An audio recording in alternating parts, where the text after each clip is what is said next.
Good evening, everyone, and welcome to December's episode of our Dóchas webinar and podcast series. My name is Cahill, and I'm part of the Mental Health and Wellbeing Group for the Irish Support Agency. Before we get started, I'd like to acknowledge that I'm hosting this webinar from the lands of the Gadigal people. I would also like to acknowledge the traditional custodians of the land on which you are all gathered here. We pay our respects to elders past, present, and emerging. Dóchas will be brought to you on the first Monday of each month, with each episode dealing with a different aspect of health and well-being. All of our previous episodes can be found on the ISA YouTube channel, and we do plan to introduce these as podcast series on Spotify very soon. If you have any questions throughout the chat, please pop them in the chat box down below, but we will have time for questions at the end of the conversation. Tonight, with the festive season approaching, we'll be reflecting on alcohol, its cultural significance to us, the Irish community, and how we can recognise problem drinking in ourselves and others. Alcohol can not only affect our physical health, but it can also significantly impact our mental and emotional well-being. People may feel down or lonely over the Christmas, and drinking alcohol can make things worse. The relationship between alcohol and mental health is complex. Some people may drink to cope with daily stress, which is understandable given the temporary numbness that it gives us, but in the long run, it can cause anxiety and increase stress. Alcohol can negatively impact our thoughts, feelings, and actions, and contribute and even worsen to existing mental health issues we already have. So, Joan, Geraldine, and Melissa, thanks very much for joining us here tonight. Geraldine, I'll start with you. Can you please tell us a bit about your own journey so far and with alcohol? Hi, Cal. First of all, thank you very much for having me on here. It's an honour, and it's always good to talk about my addiction. I feel it's just a very sensitive subject, and lots of people are not comfortable talking about it, especially women and especially mothers, I find. But I'm in sobriety now just over 8 years, and it probably took me 7 years before I could openly talk about what I had actually been through. So I'm a very grateful recovering alcoholic who definitely reached her rock bottom, and I had to do something about it because, as you say, it affects your mental health. And I thought I was going absolutely insane. And kind of looking back now, I didn't stop till I was 44, but looking back now, even to my late teens, I could see patterns there where my drinking wasn't really normal. Of course, I didn't see that then, but looking back and learning a lot about my condition, I can actually see it now. I'm also, I should say, married 31 years, and we have 3 children, one here in Australia, where I'm visiting at the minute, one in London and one at home in Belfast. So thankfully, I've got the support of all my family as well. Right, good on you. Fair play to you after 7 years to come out and be open about it.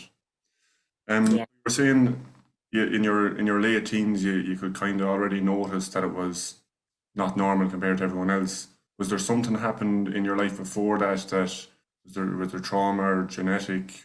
Was it? Do you know, to be quite honest, and this is only my personal opinion, but I honestly think it's genetic.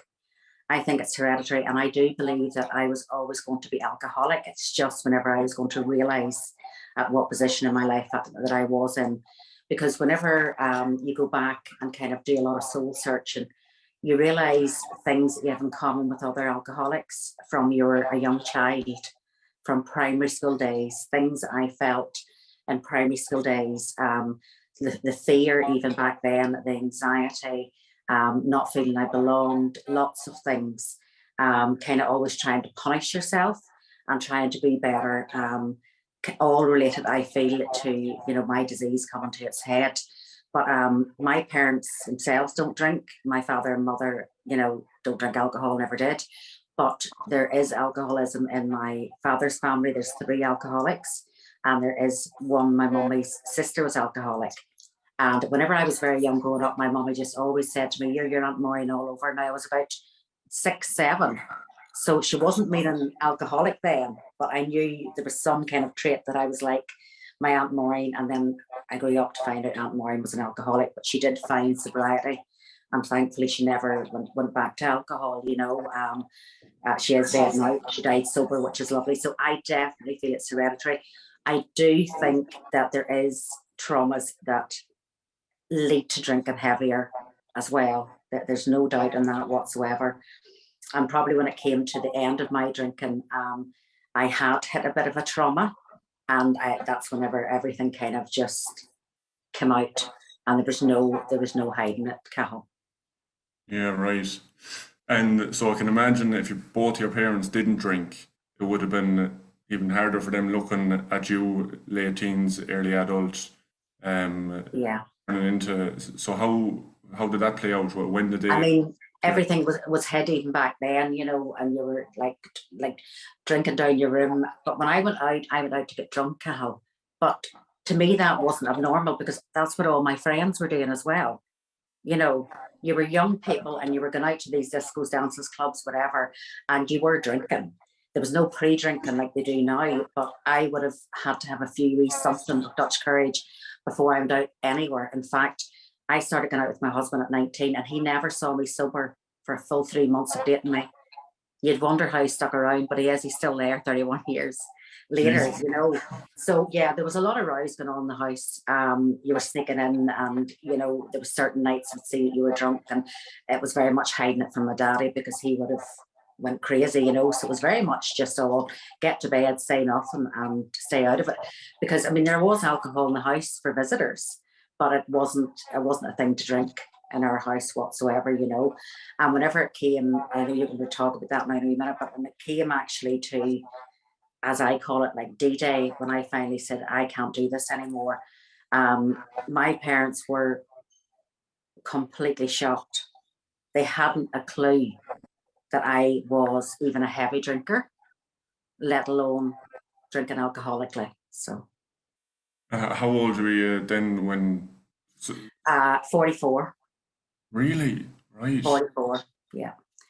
And you know, just they had to find out because I was just so desperate that whenever I contacted my husband, he rang them that particular day. I'll never forget it. It was a Tuesday, and he rang and he just said, I don't know what to do. I can't do this anymore. I need help." And they come up, and I mean, I was the only way I could put it at that last week was having a complete nervous breakdown. You know, I couldn't. I was just literally lying on the floor with a pair of rosary beads, and that was all I can kind of comprehend. And I can remember Mummy saying, you know, I have 5 daughters, and out of the 5 of them, I never thought I had to worry about you. You were the one that had it all together. You see, Cahill, I was an amazing actress, you know, You must have and been. yeah, an amazing actress. And alcoholics are the biggest liars. I hate saying that. And I mean, I brought the children up all my life saying, doesn't matter what you do, tell the truth. You know, never lie, always come out and tell the truth. And I was then in our family circle, the biggest liar out trying to hide this compulsive drinking that I was doing. So they hadn't a clue.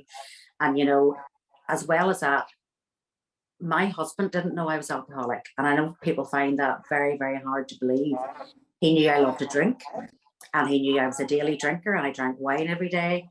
But he didn't know to the extent when it came to, you know, kind of the last couple of years, he hadn't a clue to the extent I was drinking. And I had it hid everywhere, as alcoholics do. We get very, very clever, where we hide alcohol. And, you know, again, did I ever try to stop? Yes, many times. And it was actually probably the only family member that was ever concerned about my drinking was Emma, my daughter that I'm over with here.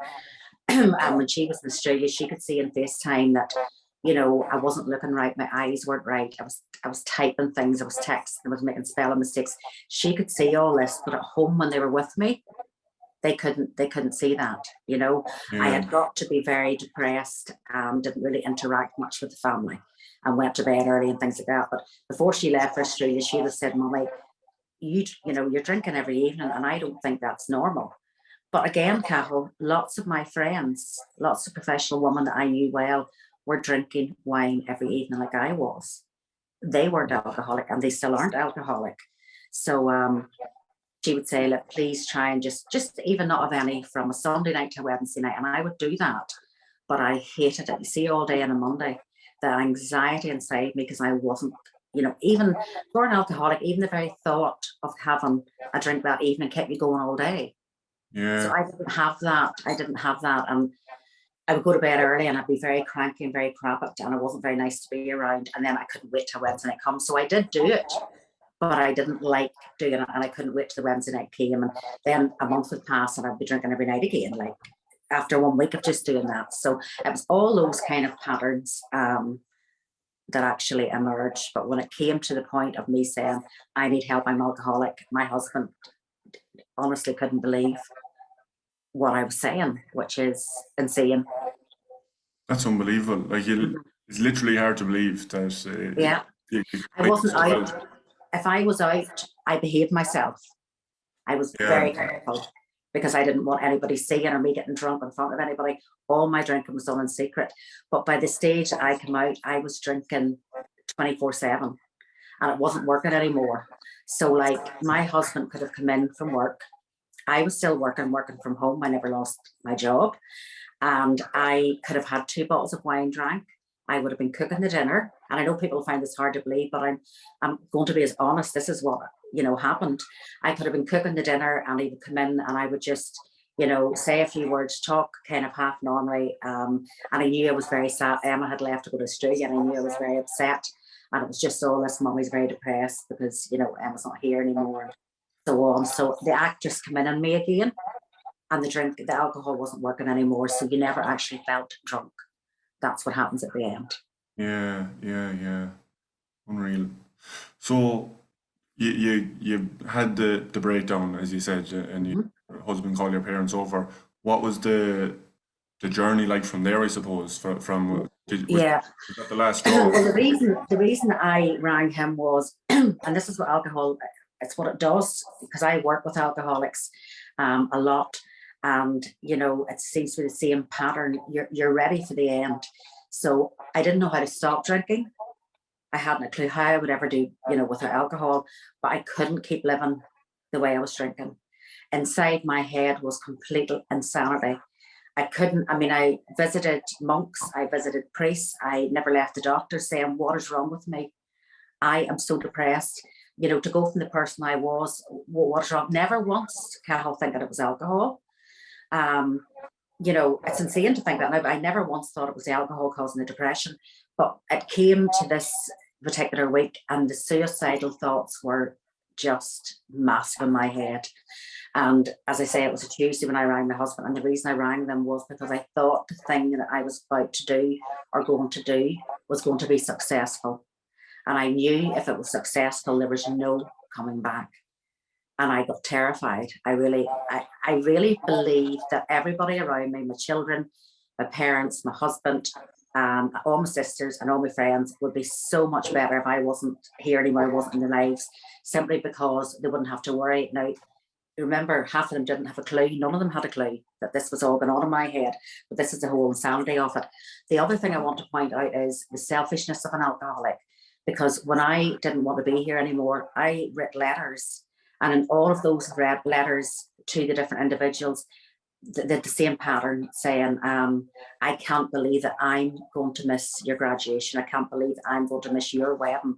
I can't believe that I'm going to miss, you know, you having your first baby. It was all per me. I'm going to miss all these things because I'm not going to be here anymore. Never once did I even think, what's the children going to do with all on those days without you? How are the children going to tell that their mother isn't here anymore? And that they, sorry, yes, how are the children going to actually say to other people, my mother committed suicide? So, you know, I had to deal with all that looking back on that. That's how real it was. And I was so frightened that it was going to happen, it's going to work. And I do believe that so many people try things out of desperation because of the way that I was feeling, but they didn't really want to do it. and some people, unfortunately, it's too late, you know. So when I telephoned my husband, and I just said, can you come home? And that's how he found me, on the floor with the rosary beads. And I told him exactly what I had planned to do. And he just said, he was shocked because he didn't realise that things were this bad. And he said, I need help here. And that's when he rang my parents, and that's where the thing went. And how, I mean, that was a Tuesday, and I kept drinking right on through to the Thursday night, Cathal. So my father and mother talked to me. They'd never had, you know, alcohol, so they didn't know anything about it. But my daddy did say there was a great man he knew. He was in his 70s, and that he knew this man would be able to help me. He got me the man's number and he gave it to me. But it's like everything else, I had to want that help, so that man couldn't ring me, you know. Yeah. And it came to the, I mean, I just kept drinking on the Wednesday, and on the Thursday night, all of my sisters arrived up unannounced.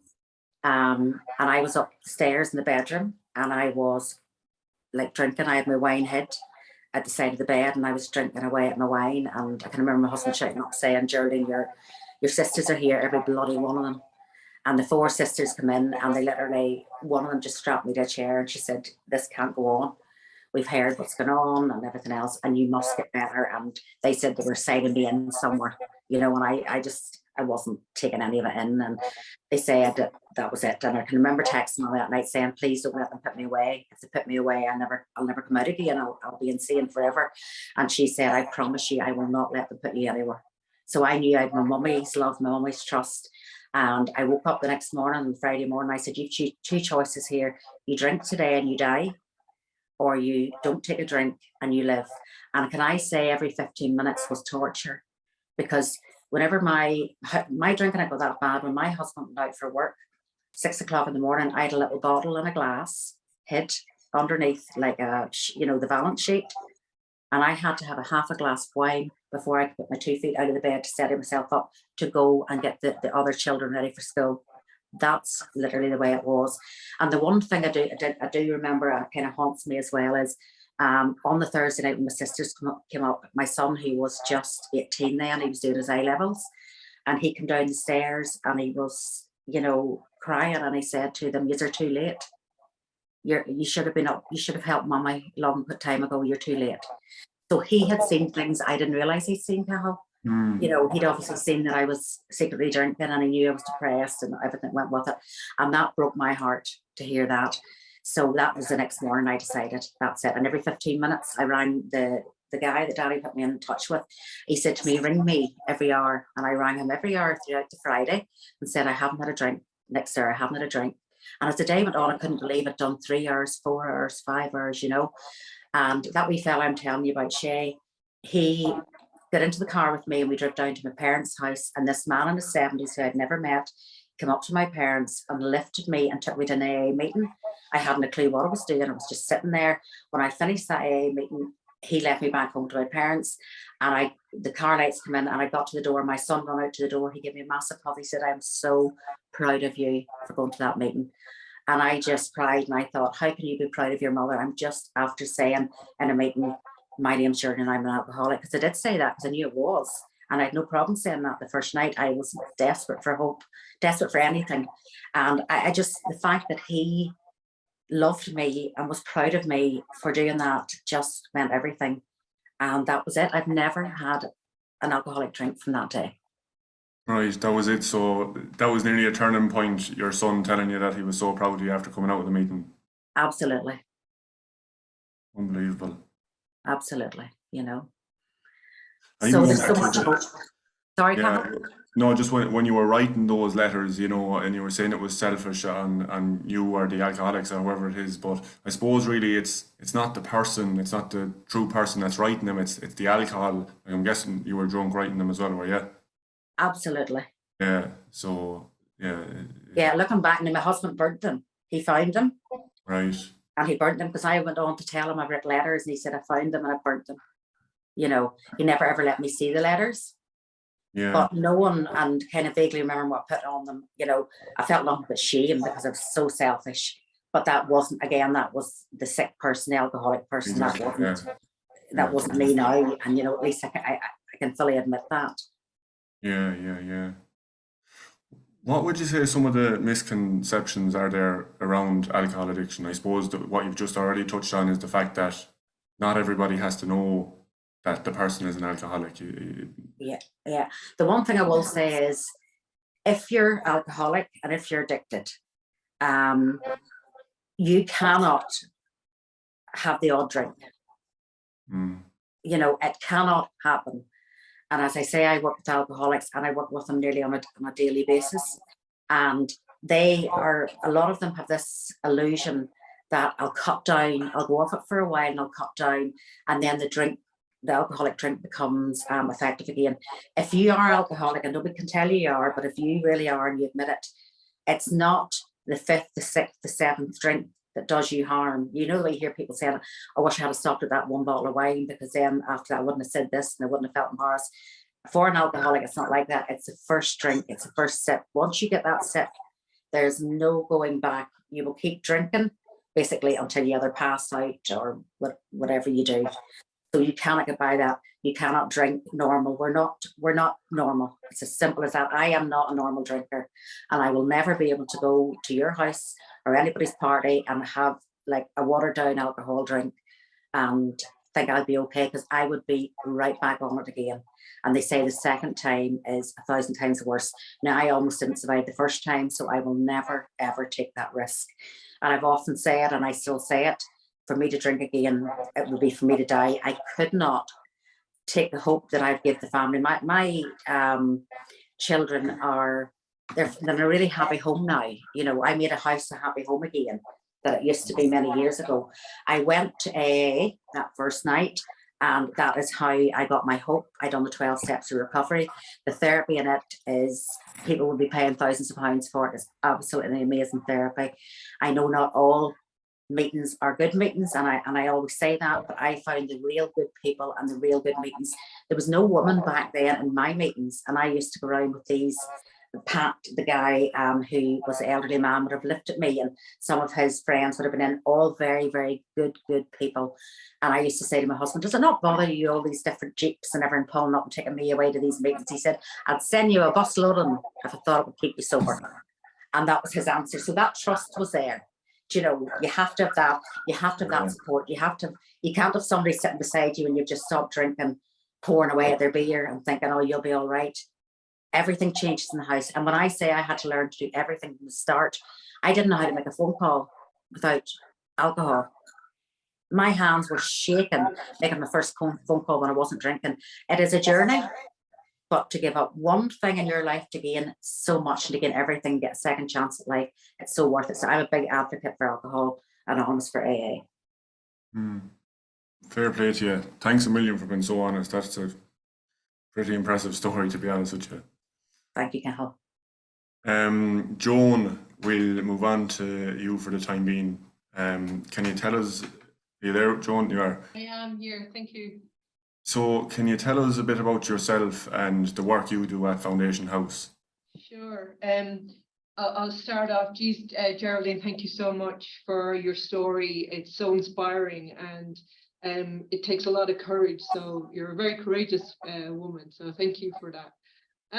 All right. So Foundation House is a residential program for drugs, alcohol, and gambling. I've been working in the sector for over 15 years in both government and NGO sector. Came to Foundation House about 7 years ago. Prior to that, I worked with more harm minimization services. So 7 years ago, when I came to Foundo, abstinence was all a bit new for me. But I'm still here, so I absolutely love it, and I've seen stories like Geraldine's every day, and it makes this job one of the best bloody jobs going. So Foundation House, we're a little bit unique insofar as we service the construction industry. So we're a workplace intervention.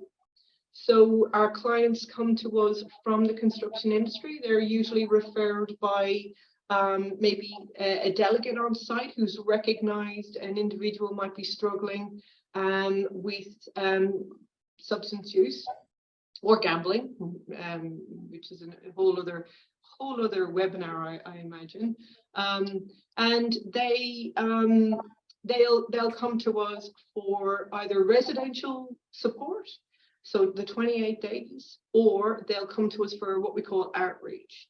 So they may have a really stable environment and they might be working and they might just be able to reach the goal, you know, so that's separation from alcohol, but with just doing outreach counselling. Yeah, so that's, in 2009, we introduced females to the program. It was a male-only program prior to that. When I came to Foundo, women were coming into the program at a lot less rate than what males were. But in the last 3 years, we've seen a really good mixture between males and females accessing the service, which is really good to see.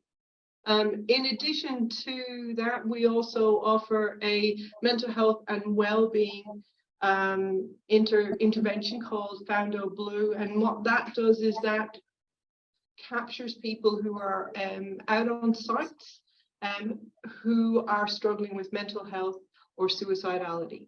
Now, the beauty of that is we get to work with these individuals, possibly when there's no substance use involved, or maybe just they might have started using alcohol or drugs or gambling in order to cope with their mental health.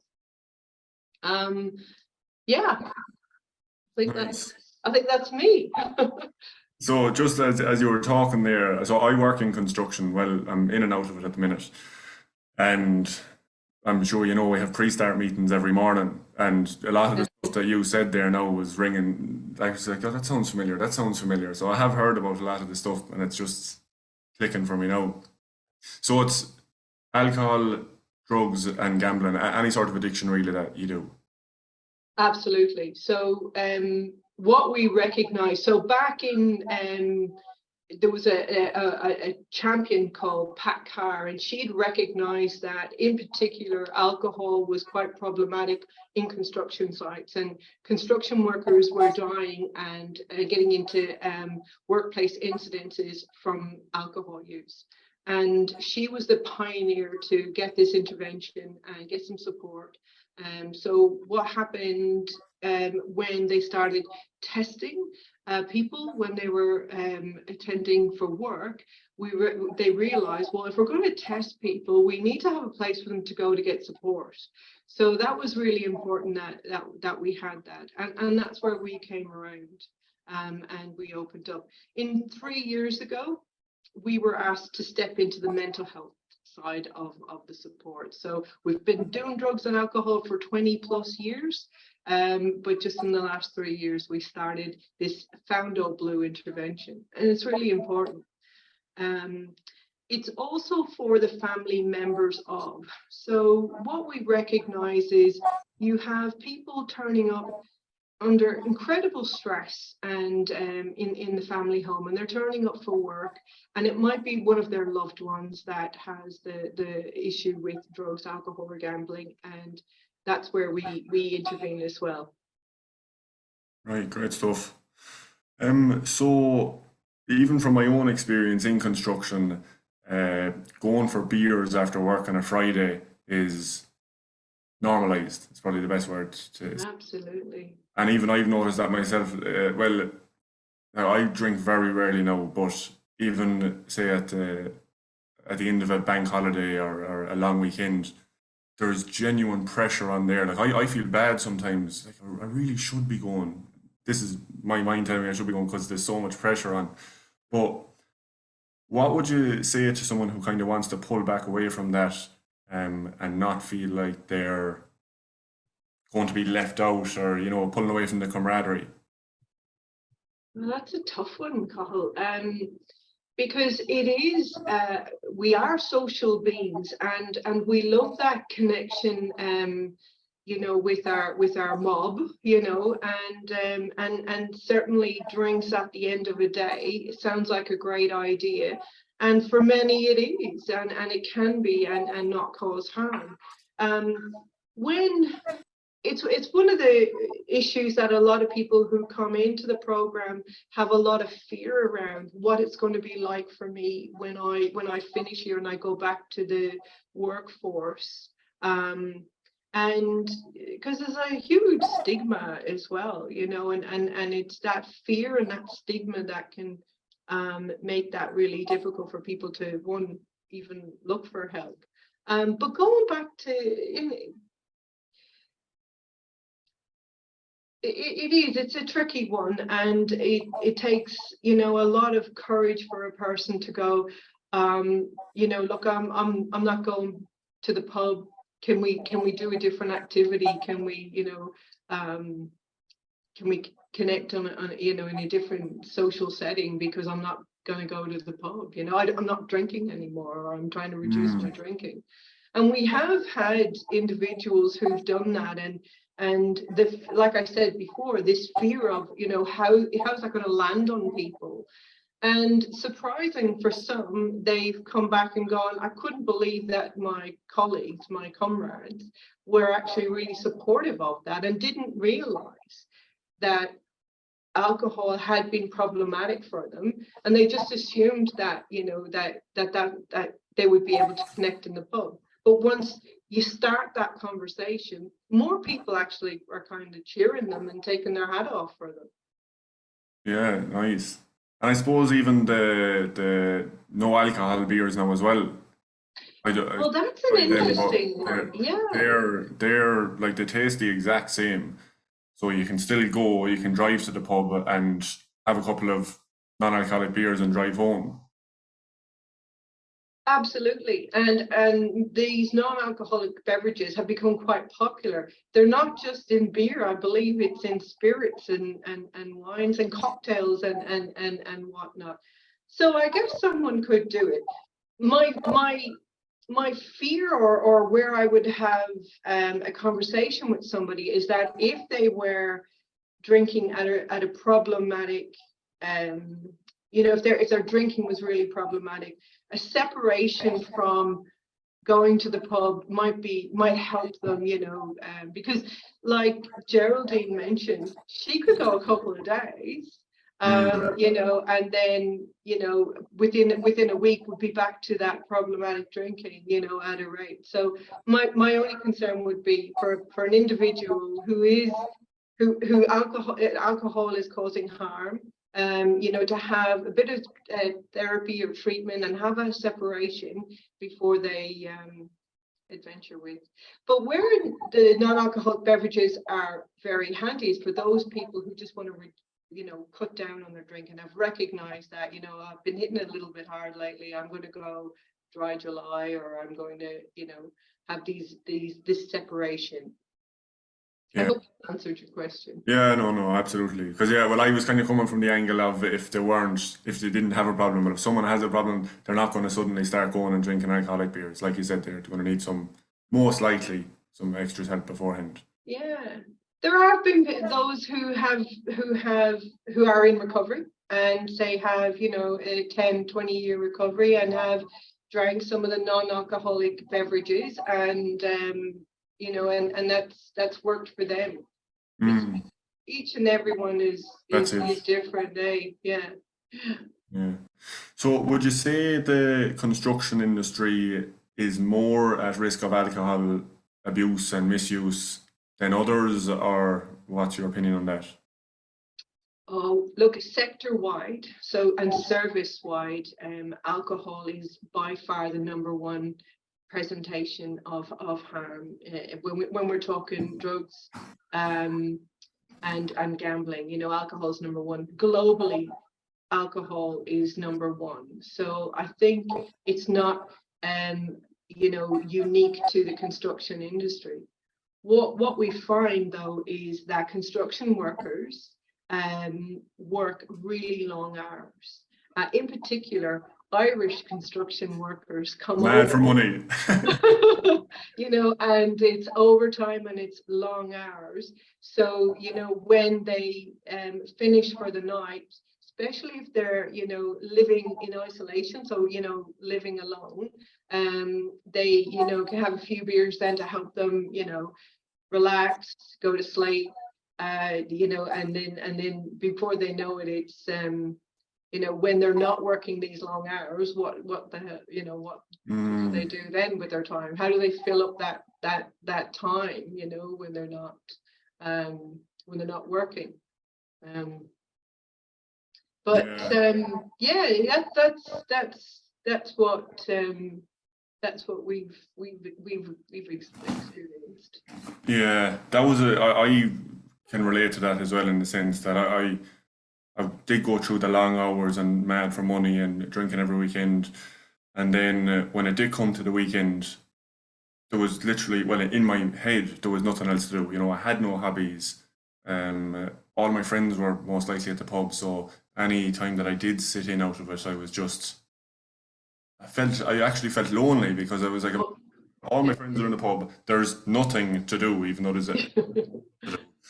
But 100%, yeah. it's You just when know, you're caught in the long hours during the week lifestyle, and then yeah, it just yeah.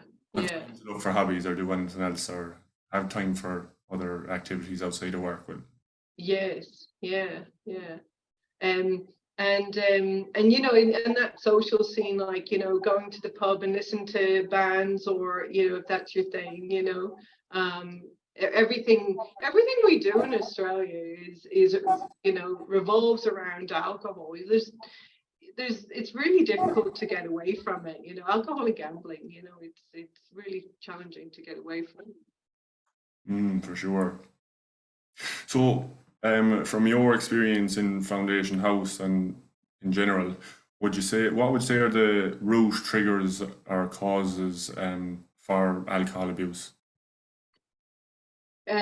So, like, you know, we've touched on it a wee bit insofar as in construction, there's an expectation that you take whatever work is going, and for what we see, our number one presentation when we're working with clients, apart from alcohol, is relationship breakdowns. So you have a person who's working, you know, 6 days a week, you know, 10-hour days, and that's being generous, insofar, being kind, should I say.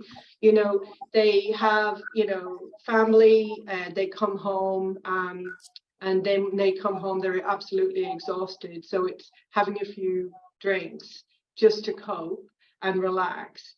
But the person at home's been waiting with the kids and wants a bit of support. And it's nearly easier to do longer hours and work longer at work than it is to come home and manage the arguments or the relationships or the stress of, you know, looking after the kids. So we notice that happens quite a bit. And I'd also, you know, the communication style that happens on the construction site doesn't translate really well back in the family home, you know, and how you know, so that can really cause a lot of relationship breakdowns within that dynamic. The other, obviously, trauma. When I say obviously trauma, you know, trauma you know, is you know, is obviously really prevalent in clients that we have here at Foundo, and loneliness and isolation, you know, obviously mental health, you know, is a huge factor. A lot of people use alcohol. It works really well. So it starts off where it, you know, allows a person to socialize, to go and ask for that job, to go and ask for that pay rise, or, you know, to put themselves out there. It works really well until it stops working really well. Yeah, even Geraldine kind of touched on that as well earlier. Yeah. So, can you talk to us a bit about the program that you guys run at Foundation House? And is it, when you go there, is it like complete abstinence from alcohol, or what way does it work? It is. So yes, so the 28 days, it's an intensive 28-day program. We are a multidisciplinary team insofar as we have staff with a lived experience, and we have staff who are social workers, psychotherapists, and the program, you are allocated a counsellor where you'll work one-on-one with around, you know, your alcohol use. The program itself, the model of care, is a combination between the 12-step abstinence program and acceptance commitment therapy. And why we like acceptance commitment therapy, it's a beautiful language, and it just works really well with the 12-step model. They complement one another, and we do like group work, so psychoeducational groups on feelings, on boundaries, on you know, what might have you know, like relationship styles and that, and then we have step groups. So the program is worked on the first 3 steps of this the 12-step program, and we go to meetings at night. And where this is really great is that we get to introduce people, like, you know, Geraldine mentioned, you know, when you go to those groups and you're with people who may have a little bit of time, and all of a sudden when you see that hope that bloody hell, if they can do it, you know, I can do it too. You hear your story in someone else's story. You have that non-judgmental acceptance that, you know, you aren't a shit person, that, you know, you've just been, you know, drinking and or drugging or gambling, and, you know, and that has taken away the person that you want to be, and that is there. I hear, you know, clients say things like, you know, I forgot who I was, and by having that separation and being in the program, they start to look in the mirror and actually like the person who's looking back at them. And, you know, when they arrive in on day 1, man, it takes a hell of a lot of courage to walk through those gates and, you know, and surrender and say, look, you know, I'm broken, you know, I don't, like, I think I heard Geraldine say, if she didn't stop then, it was living or dying, you know, and she made a decision, I'm going to start living, and that takes a lot of courage. So, but to see them then throughout the 28 days, it's amazing what can happen. And all of a sudden you see a person and the hoodie's off or the beard is shaved, and there's a sparkle back in their eye, and they're graduating, and it really is, you know, a really cool program. But I think one of the most important components of our program is we do a relapse prevention Wednesday night barbecue.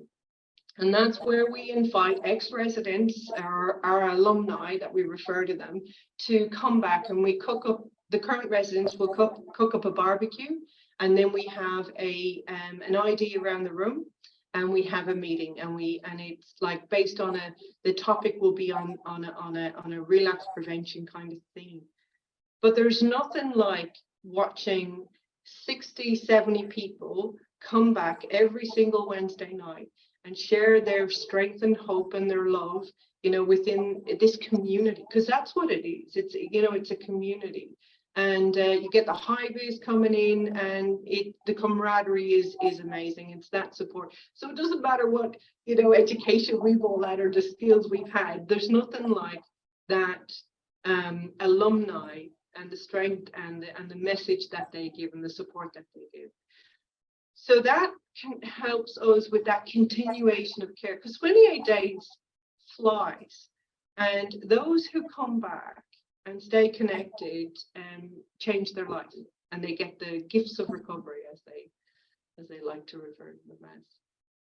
Yeah, amazing. I can, well, that's exactly what it sounded like when you were telling the story there. It sounded like a real sense of, well, fair enough, coming in first and it being lonesome and even scary, but then the camaraderie and the community, it nearly like there's a sense of family out there by the sounds of things. And Absolutely, and it's got to be safe.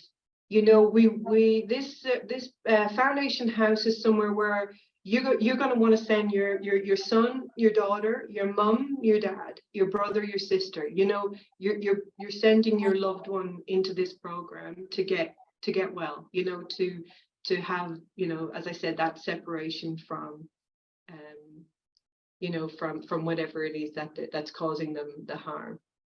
Yeah, absolutely. Fair play. I can see why you said it's one of the best jobs in the world. Best jobs. Very fulfilling. It is. Yeah. Sweet. Thanks a million for sharing that with us, Joan. We'll move on to Melissa. So, hello, Melissa. How are you? Hello, how you doing? I'm Not raging. too I have to go last. Their stories were unreal. I had to cut. What did I say? I'm sure yours will be just as good. Oh God, I don't know. Here, thanks so much for giving me the opportunity to come on. Anyway, No but worries. Geraldine, your story is brilliant. I was about to cry. It was only like 8:30 in the morning. So, and the work that Foundation House does so meaningful, and just to have such a positive impact on so many people. That's brilliant, Joan. So fair play to both of you.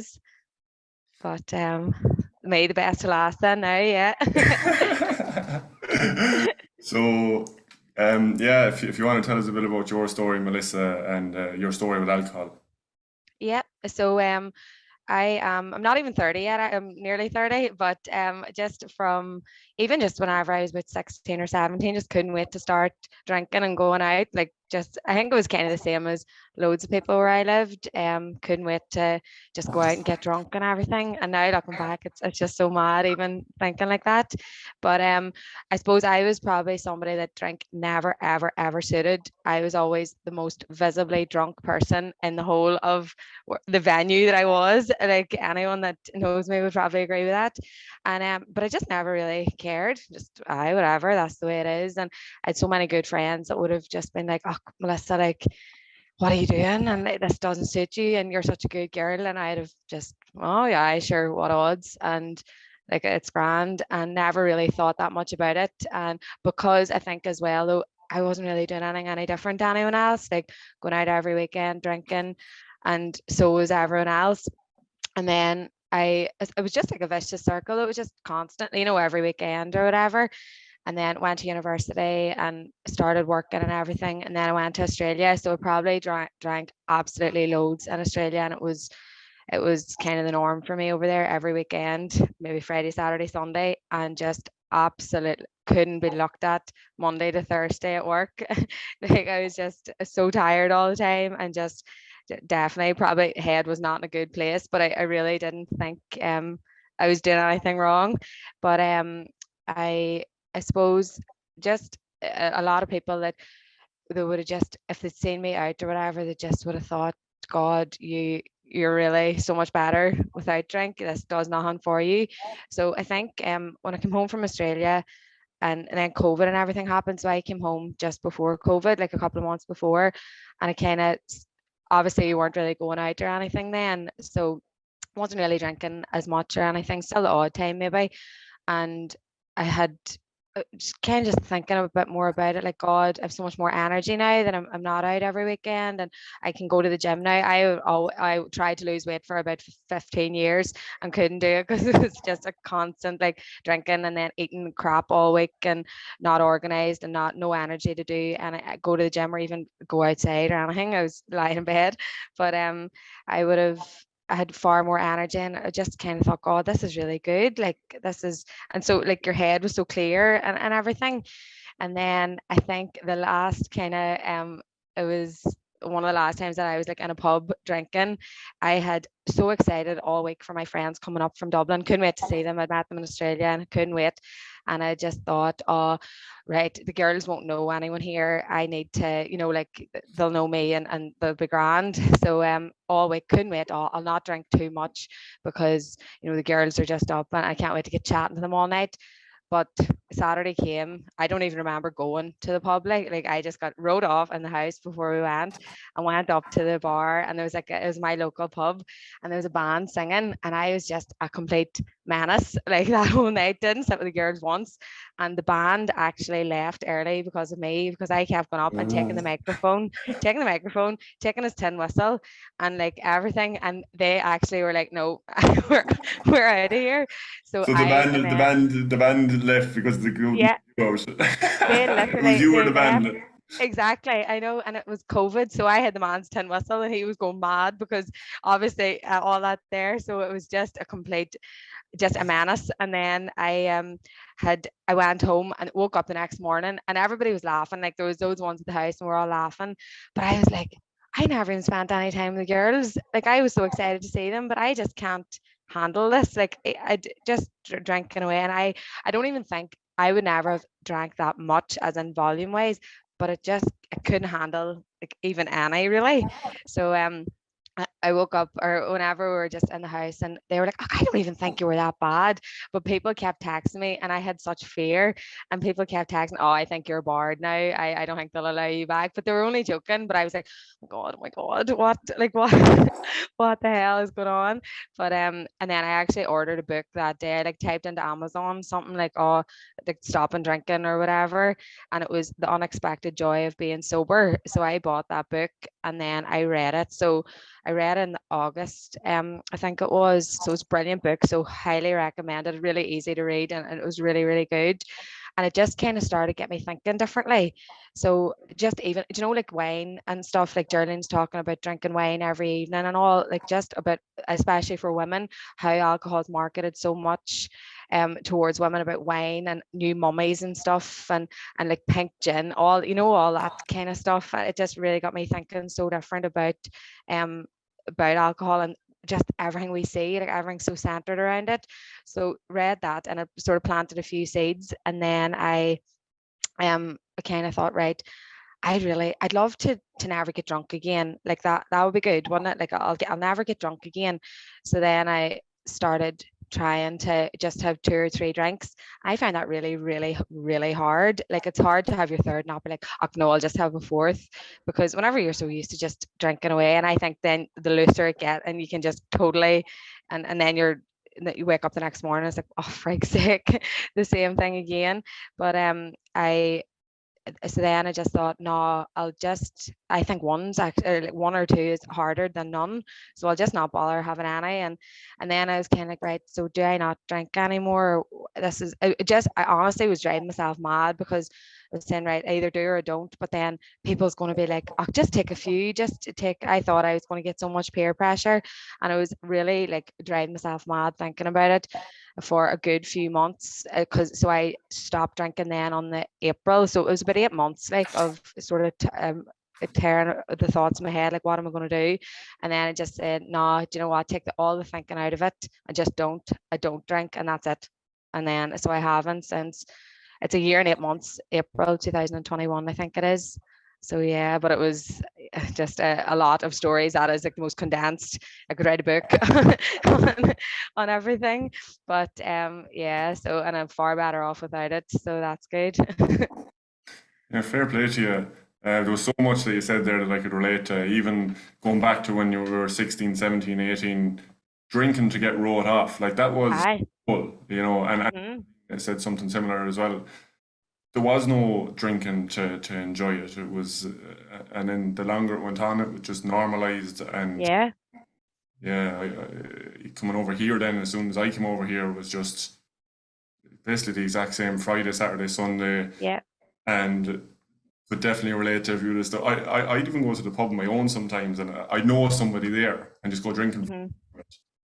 Yeah. Back to again, just was working long hours during the week, had nothing else to do at the weekend. And Mhm. when I'm bored now, what else am I going to do? Yeah, definitely. You said something else there as well about, oh, the 1 or 2. Yeah, 1 or 2 drinks, going out and having 1 or 2. Totally agree. Mhm. Yeah, because it's like when you're going to say you're going to have 1 or 2, it's not the same person after 2 drinks. That's, Exactly. Yeah. you know what, and have another one. It's a different person to that said, oh, Mhm. I have one or two, because the drink is affecting. You just no control over it. Even I think one is like the dangerous one. You've absolutely no control. And it's like Geraldine saying about anyone who's like an alcoholic or whatever, you absolutely can't. You don't have any. There's no one, there's no couple of sips or anything. You just don't do it, or else you're just down that hole again. I think even two drinks, you could just like, you could be talked into a third, and then Exactly, that's yeah. it. Everything else out the window. So it's just The, not the worth it arm at all. the arm gets more flexible the more you have. Exactly. Yeah. Definitely. Yeah. So when you did quit, what was it? Were you supported by your family? What were they like, your friends? Definitely, yeah. Like I was saying, I was really, really worried, and I don't know why, like of what people would think. And I think I was really worried about people trying to pressurize me and, oh, what are you talking about, sure, just have a few and whatever. But it's funny because absolutely nobody has like says anything like that to me, but I think it's because they know what I'm like, that they're all like, thank God she's not drinking. It's actually, this is brilliant. Like nobody is like, oh, you'll have two. They're like, oh my God, great. And thank God everyone has been so positive, because that was something. And I do feel really sorry like for people who are thinking about it and can't get past that of what people are going to say and the judgment and everything. But I think whenever like I'd read or like read books and listened to things, so that really helped me as well, of just, this is the right decision, it's totally, I'm doing the right thing. And talking about it openly with people, like I would be like, yes, I don't drink, and like talk away now about it, that I'm just so comfortable with it. And my friend as well, I think she's actually on this call too, she stopped drinking 2 months after me. So I think me and her together had such like so much to talk about, and we're like, God, this is brilliant, like look at the difference in us and everything. So it was really positive with everyone around me. And I think it was one, I think we were sitting like in a pub where I was somewhere one evening, and I was like, right, because the easier option is to drink, because you're sitting there just, and you have to be so present. And if there's any awkward situations, you have to sit through it. Like there's no escape. I think that's what I think. This is it. You can't escape anything that's going on. But I was kind of thinking, God, it's funny that it's so much more acceptable nearly to be running around here road off and doing whatever, or singing away and doing whatever, than it is to be just sitting talking. Like it's funny that that's the normal thing to do, is like, run about full. But and then I just kind of thought, no, do you know what? I'm the bravest person in here, because I'm not drinking and everyone else is drinking and I'm sitting here sober. So I am the bravest person in this room, and that's it. So I think my mindset totally changed. Like, no, I'm right. This is great. So thank God, yeah, I was like really strong in my decision, and everyone around me was so supportive. And say if they hadn't have been, if someone had have been in my circle or whatever, and had, trying to pressurize me or trying to like talk me into it, or, oh, come on ahead, I really wouldn't have appreciated that at all. And I probably wouldn't have bothered, I totally would have distanced myself, because just that's not kind of what you want around you, because it is a hard decision, definitely. Like, and obviously, like, mine isn't coming from an addict point of view or anything. Like, I never, like, no shakes, no withdrawals or nothing, but it's still a thing that you're making a decision and you want to stick by it. So it definitely is good whenever you have people around you that appreciate it. But I think being open about it is going to get, it's, you line it out and that's it. I'm not drinking, I don't drink. And then you can't be talked into it. It's like a firm decision, and nobody can, I think you're taken more seriously then, and people wouldn't really try and can, persuade you and peer pressure you into it. Yeah, sweet. Yeah. So last question, how was your, outside of drinking, how was your life changed since you've had? Uh, it's just so brilliant. Like the change is unbelievable. Like, see, even just motivation wise, see, even getting up this morning at 8 o'clock to come on to this, like that would have just been unheard of if I like still drank and stuff. Like, just no motivation to do anything really, no energy, no, just, it was just a constant drink, hungover, full, like hungover, Repeat. tired, like exactly, that was just it. So, and even like job wise and stuff, like I never would have even tried to like get a better job or nothing. But whenever I stopped drinking, I had so much more energy, could go to the gym now, absolutely love all that, could actually lose weight for the first time in my life and keep it off, which is like so good. But just everything changed so much more positive, of just so much more motivation, and I think I'm so much better to be around. And everyone would say that to me, like just far, far better. And I can actually, you can still go out, 100% can still go out. It's a longer night without a doubt. You're sitting, and it is, sometimes people are so annoying, but what odds? Like it's only a few hours. Like it's really not that big of a deal, is it? And you can drive home if you want. You can just leave. But I think definitely, and I wouldn't judge anyone. I don't like. I think people would know that I wouldn't be sitting like analyzing anyone. I can't judge anyone ever. But definitely, it's just so much more energy, and your sleep and all is better. It's like there's absolutely nothing negative to say about stopping drinking. I can't. It's the best thing I've ever done, and I wish I had done it years before.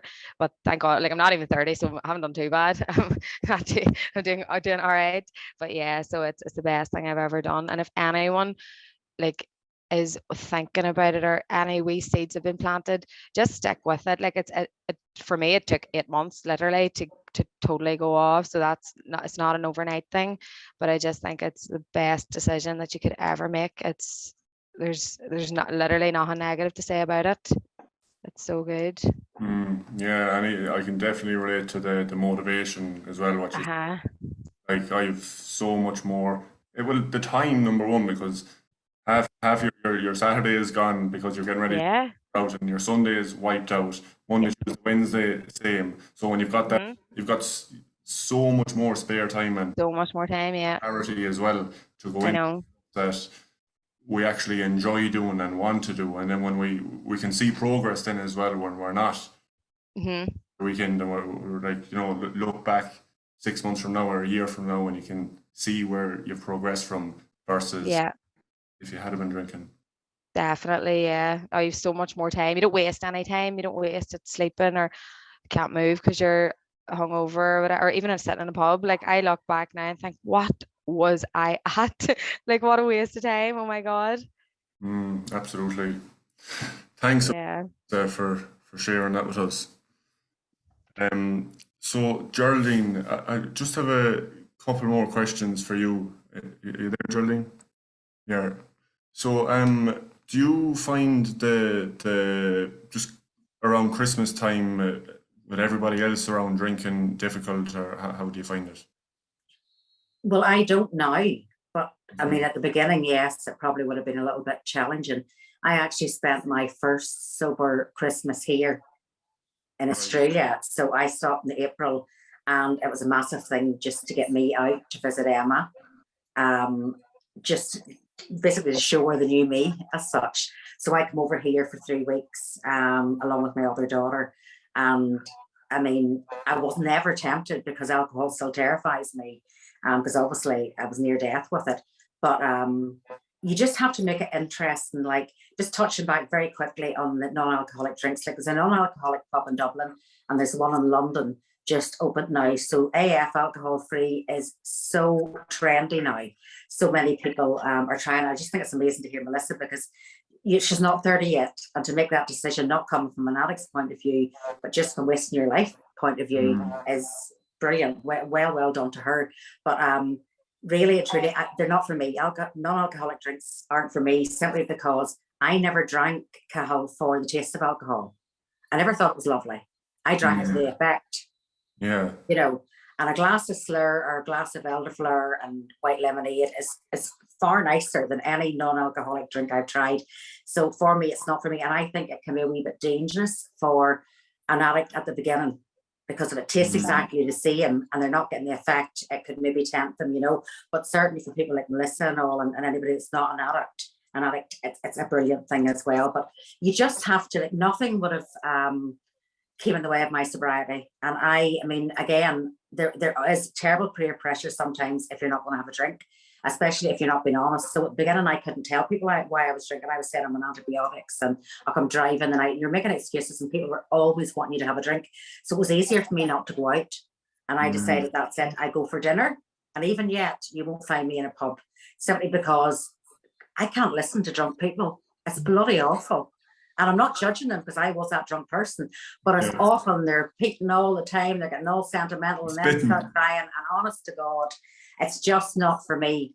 And my husband went to the pub, I go with him for an hour and say, this isn't for me. It either has to be a nice hotel or a nice dinner. And certainly I don't care if everybody's drinking around me. It's not the temptation. It's the listening to drunk people. Yeah. It's not easy, So if you're determined that you're going to give it up, your Christmas will be more beautiful than any other Christmas you've ever had drunk. For goodness sake, we can remember nothing about Christmas Day because we start drinking that early, So it's what you're gaining, not what you're giving up. Yeah, absolutely. And I totally agree in the sense of going to the pub, and as soon as people start getting drunk and the spitting starts, and it's not enjoyable because it's so loud when you're in the pub, Oh. and then you're shouting back, and it's not even a conversation. My worst nightmare, Cathal. I I'm the most sociable person you'll ever meet, and you'll find me anywhere. And I can stand up and talk to 1,000 people.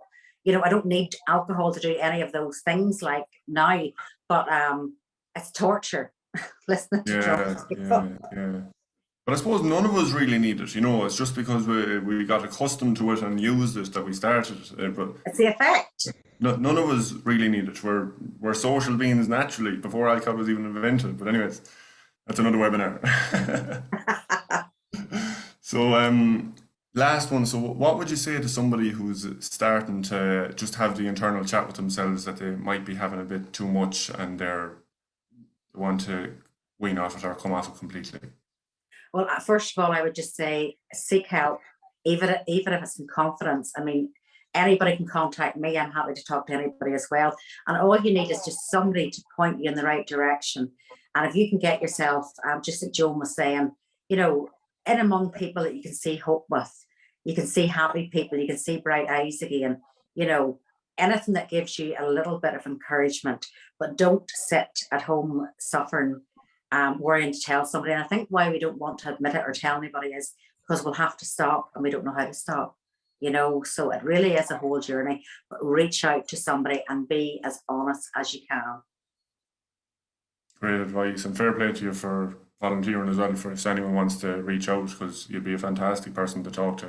Absolutely. You can message on here and Una will give you my Instagram handle and you can send me a private message, and then and I'll share my number with people that I feel that I need to, maybe have a wee video call with or something. I would certainly help anybody out or point them in the right direction, Cathal.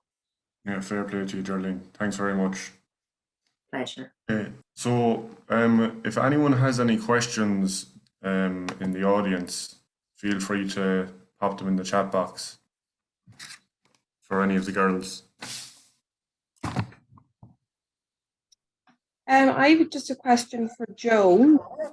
Well done to everyone, by the way, just for that conversation. That was fantastic, and thank you all for sharing that. Joan, is there a dedicated Irish AA group in Sydney? There is, yes. So it's an expats AA group that goes, and I think it's a Tuesday night, but I will find the details, Una, and give that to you, because that can be a really nice way of connecting with other Irish and Scottish and Welsh and the work. So it's quite a good group that's run. And I guess the only other thing I would just want to add is like Geraldine and Melissa was saying, if you're struggling with alcohol and it's a problem and you just want to have a chat with it, please don't sit and try and do it by yourself, because that can be a whole world of pain, and you go down a rabbit hole that you really don't want to go down. So reach out for support. Treatment works. Sometimes it takes a few goes, and sometimes different approaches, but absolutely. And similarly, I would be happy for anybody to give me a call if they wanted to steer them in the right direction. Please. Yeah. So if there's anyone else, you don't have to pop them in the chat box. You can come on and talk if anyone wants any or has any questions.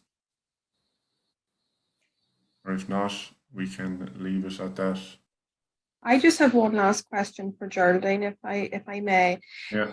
Geraldine, you mentioned that you believe that your alcoholism is genetic. Do you have any concerns that you're vigilant about now for your own children and your grandchildren? How do you manage? Yes, I probably would deep down, but I have learned that there's nothing I can do about that. You know, if some of my family members become alcoholic, I'm just so glad that there's somewhere for them to go and that they will be able to see that it's possible to get better and to get well again. You know, and I do think, and sometimes I sit and say, which one of the three is it going to be? You know, and it changes all the time. I think, could it be you? And then, no, it's definitely not. It changes. And, you know, to date now, you know, there's no real traits that I can see. But then again, I'm an onlooker. You know, people didn't see it in me as well. So I do have, the only consolation is that there is help out there and that they can get it. I do believe that I have an addictive nature as well, you know, and very much it can be, you know, hereditary down through families. Yeah, thanks, Geraldine. Sweet. Okay. Thanks very much, girls. That was an absolutely amazing chat. Fair play to you. Thank you, Cathal. Thank you, Cal. Thanks very much. Yourself. All good. Thank you. If anybody wants to write to me on Instagram or anything as well, they can. If anyone wanted to, because I love talking about not drinking as well. So if anyone ever, you know, anyone's thinking about it or anything, absolutely work away.